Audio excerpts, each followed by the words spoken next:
Franny here, wanting to talk to you about Memorial Day as well as it being my 77th birthday. How lucky am I to have been on the planet that long and all the things that I've learned along the way. I always say that there are things in life and they're either a blessing or a lesson.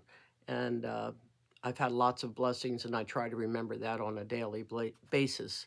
So, I try to take every year since I've been about 16 and I go away and I evaluate where my life is, what I want to do, uh, the things that I'm grateful for, the things that I need to improve in, and just try to evaluate my life. So this year I evaluated and said, the thing I love to do is talk about sports, travel, and so let's try to come into the 21st century and do something called a podcast. So thank you for your patience being with me, and it really gives me a lot of uh, pleasure to talk about basketball and to watch young players develop and see other players improve, see how they make their team successful, watch the coaches, see the way that they recruit, what they're telling their players, that type of thing. So the love that I have for sports, and I still play, and I think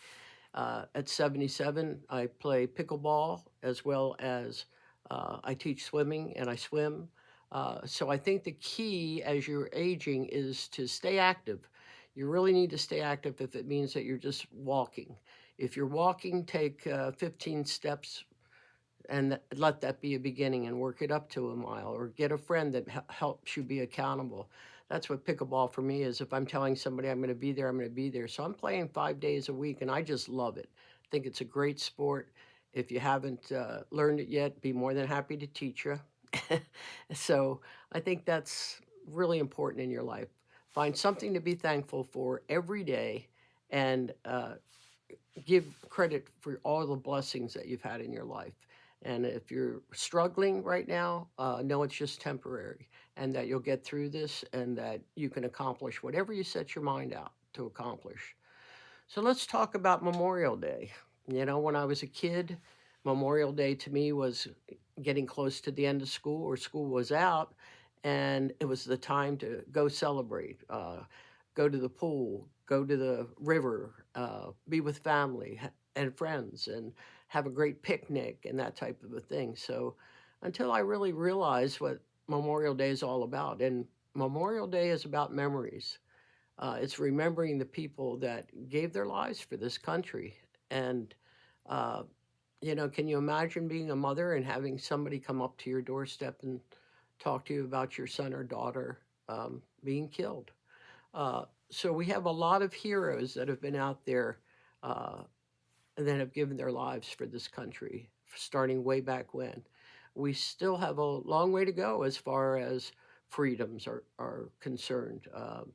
And I personally think that right now, women's rights and women's freedoms that I fought so hard for are threatened without women having the right to choose the decisions they make with their body. So I think that's important.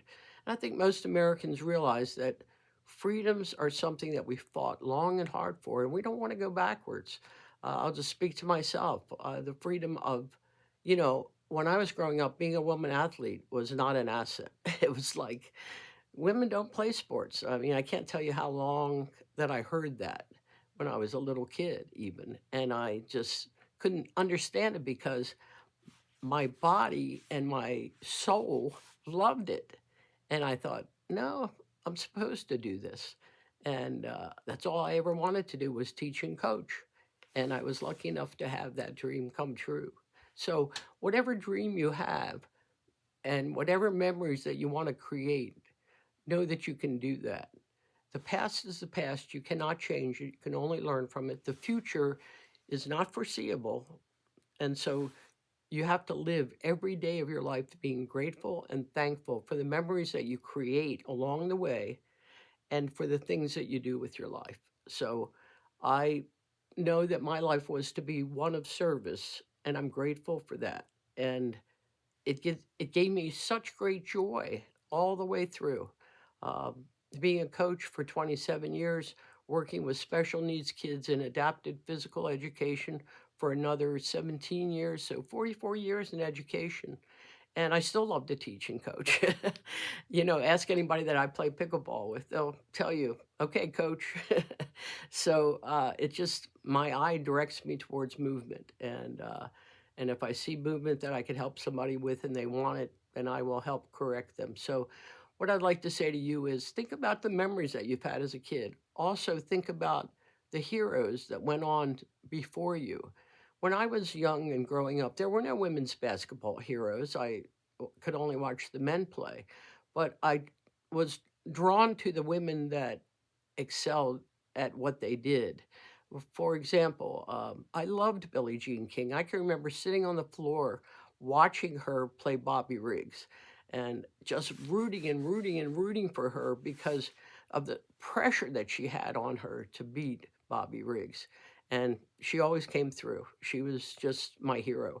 I can remember when I was in high school, I drove all the way up to Pennsylvania to see her play.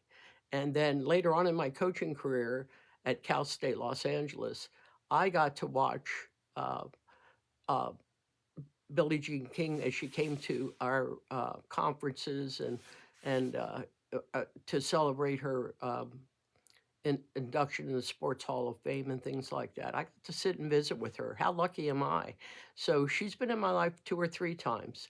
The other hero that I have is somebody by the name of Carol Ekman. Carol Ekman was such a magnanimous coach. She was a coach that coached against my teams at Towson State University back in the 70s. And we were in the toughest conference that there was. We were in with Immaculata, we were in with Westchester. And Westchester and Immaculata were the two teams that were to beat. So we didn't have a great coach. I was lucky enough that we had a coach so that we could have a team.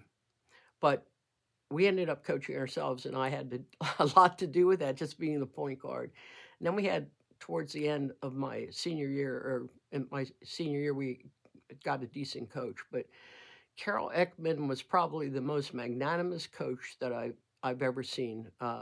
She was kind enough to come to Towson State because we wanted her to and give us a clinic.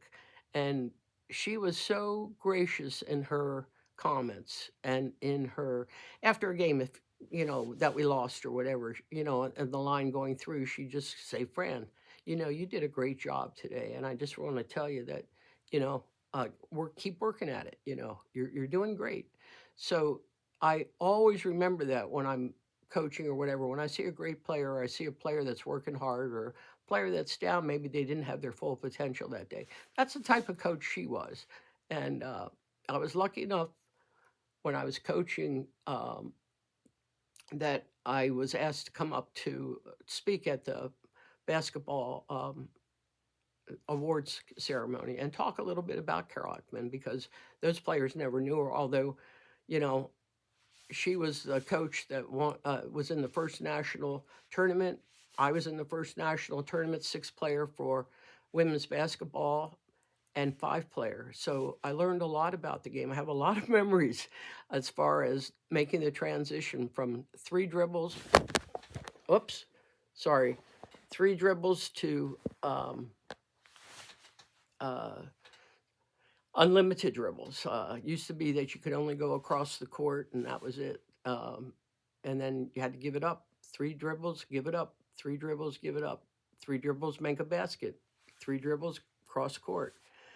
And now you're on defense. So I was a really good defensive player, but I didn't shoot a lot. I distributed the ball. So when it became 5-player, I really had to teach myself how to shoot, how to be unlimited dribbles. So I would just tuck that ball under my arm and take it to the gym in between my classes and just work on dribbling, dribbling, dribbling, head up, head up, head up. So I know that I can teach kids how to shoot. I know I see form. I know that I work at my craft to get better at whatever it is because all I can do is help the people that I'm around. So uh, Memorial Day is about memories and it's about remembering where you came from, who was before you. It's the Billie Jean Kings, it's the Carol Ekmans, it's the Marianne Stanley who fought for equal pay for college coaches and really was ostracized and couldn't get a job there for a while. Billie Jean King that fought for women's coaches, women players in tennis to get paid on an equal level. So when Coco gets her money now, she's got somebody to thank. So all of you players in the WNBA, make sure that you remember the people that went before you and bless them. It's Ann Myers, that I got to see for the first time play a little bit and got some accolades, that type of thing. It's the Candace Parkers that went before all of you too, and that are that you got to play with a little. I know Asia Wilson gives Candace Parker a lot of credit for having an effect on her game, those types of things. So when you're creating memories, don't forget to be thankful and to thank the people from the bottom of your heart that went before you and helped you along the way. So create some great memories for yourself today and think about me. I appreciate that. And knowing that I've been on this planet 77 years, I've learned a lot. And I look forward to sharing this podcast with you continually. So we'll have a little few hints about life along the way. So you don't get to be my age and not have learned some things. So I'll try to impart that to you, and hopefully you'll enjoy it. Okay, have a great Memorial Day. Create some positive memories for yourself and be thankful for something today. Take time to pause and be thankful and tell people, gee, I really appreciate what you did, or I appreciate your service, or I appreciate anything that you can think of. Make somebody's day. Make it special because it's my birthday. Have a great day. Bye.